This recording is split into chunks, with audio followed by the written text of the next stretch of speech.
So this is your second core video. I will do one of these every single week until we can meet in person again, and you can do it throughout the week. I don't recommend doing it every single day. Every other day, just give your body a little bit of a break, similar with our running calendar.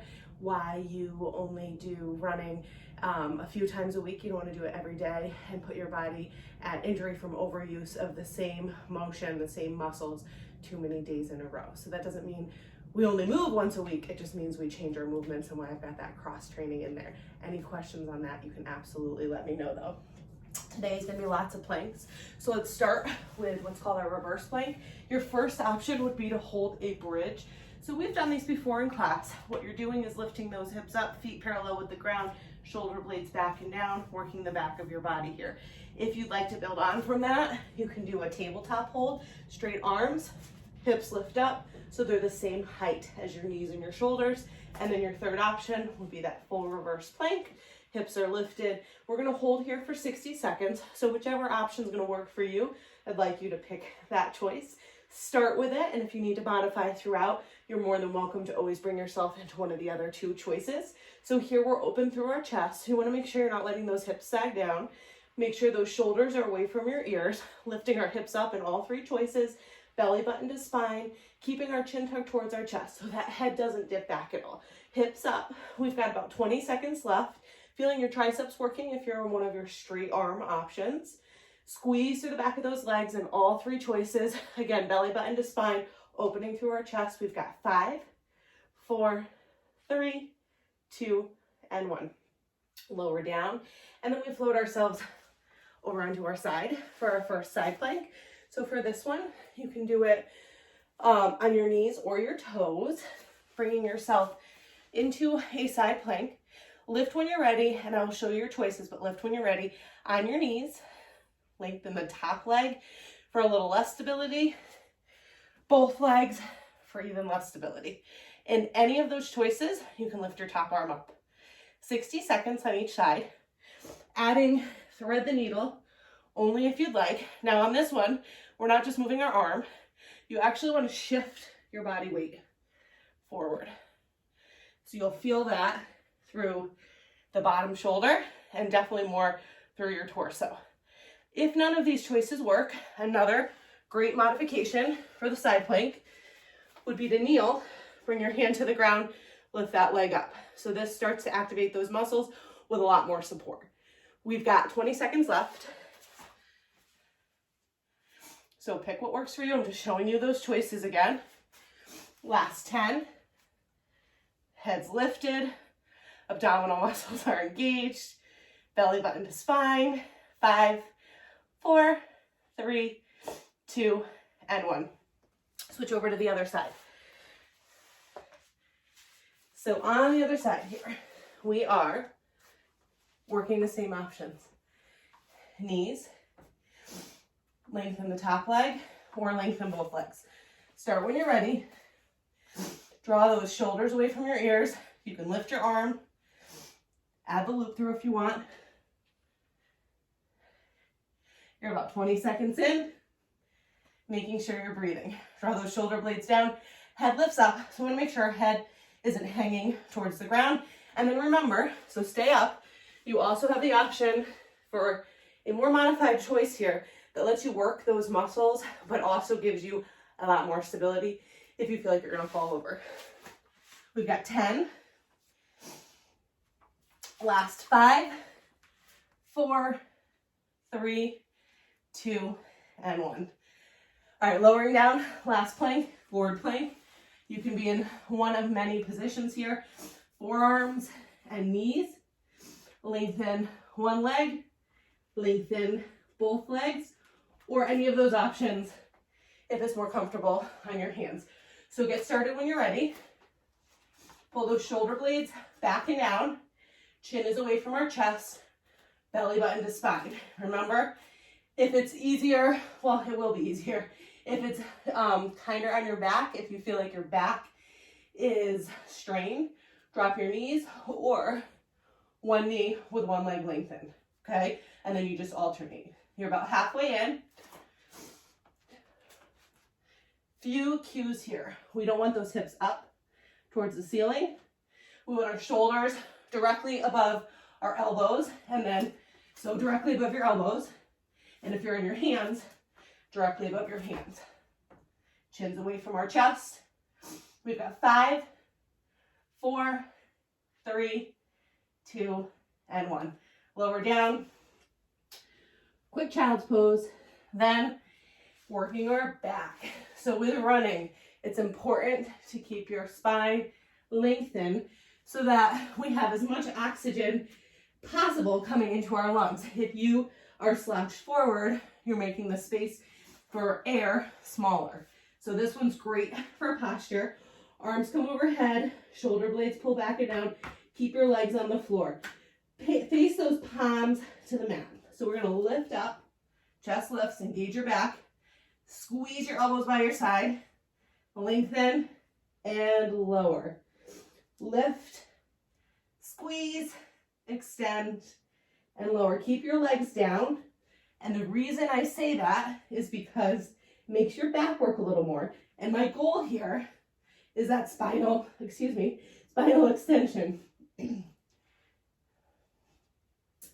So feel that length through your torso, lifting your chest up. And then as we squeeze our arms down, you're gonna feel your biceps and your triceps and your shoulders.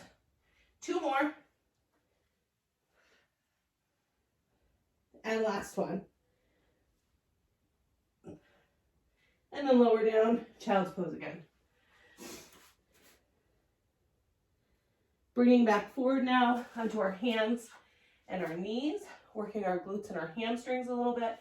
These are important for running. This one also engages your back and your abdominals.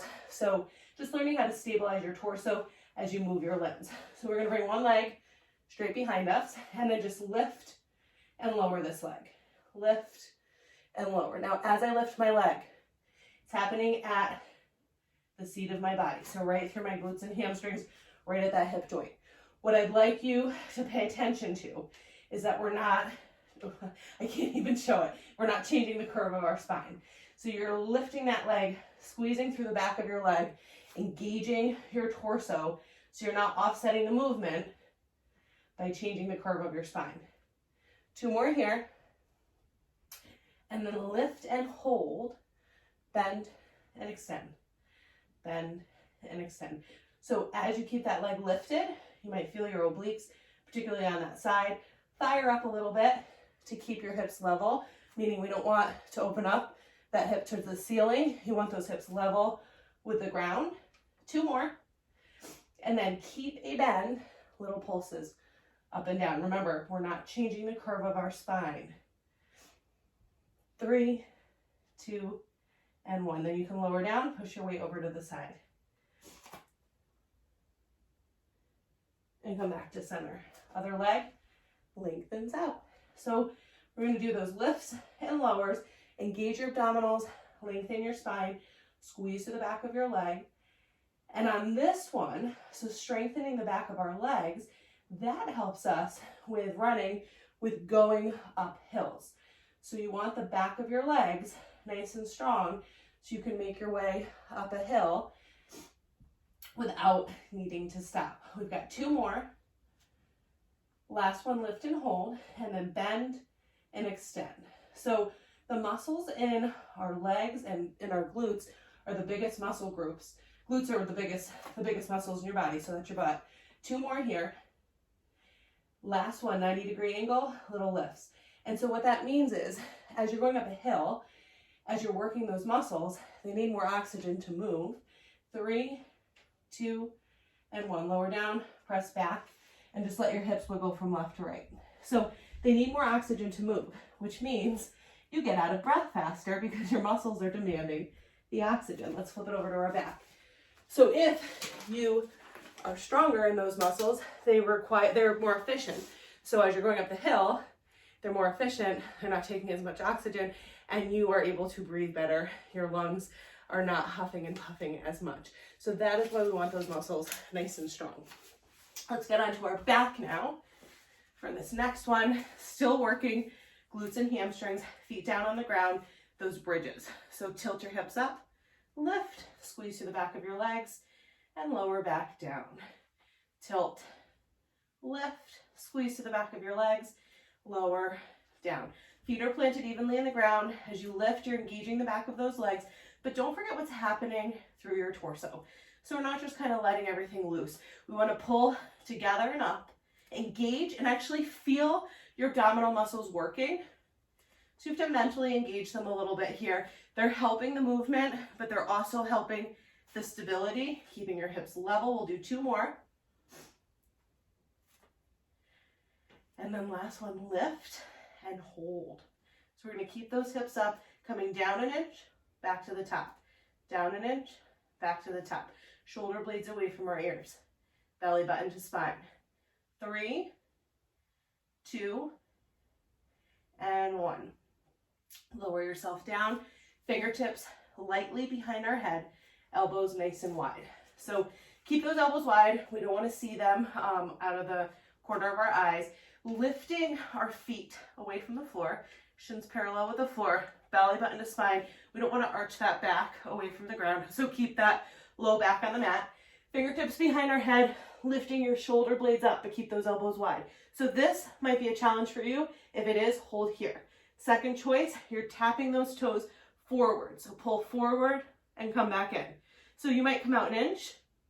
You might come out and hover your legs parallel with the ground or close to parallel with the ground. Pick what works for you. If you bring those legs out and you're feeling your back pull away from the ground, try and engage your abdominals a little more. If that doesn't work and your back is still arching away from the ground, just don't come out as far. So come forward where you've got the control, come back in. So you can pull out, pause, feel those abdominals working, and then pull back in. If the movement just doesn't feel right yet, just hold here. Focus on your breath. Focus on the length of your spine. We'll do 2 more breaths. Last one.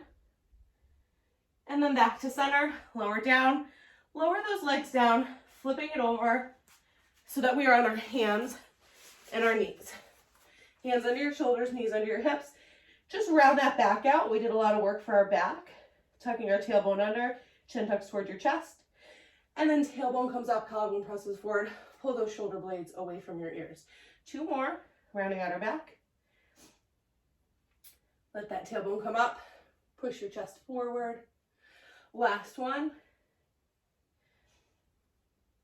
And tailbone up, chest forward.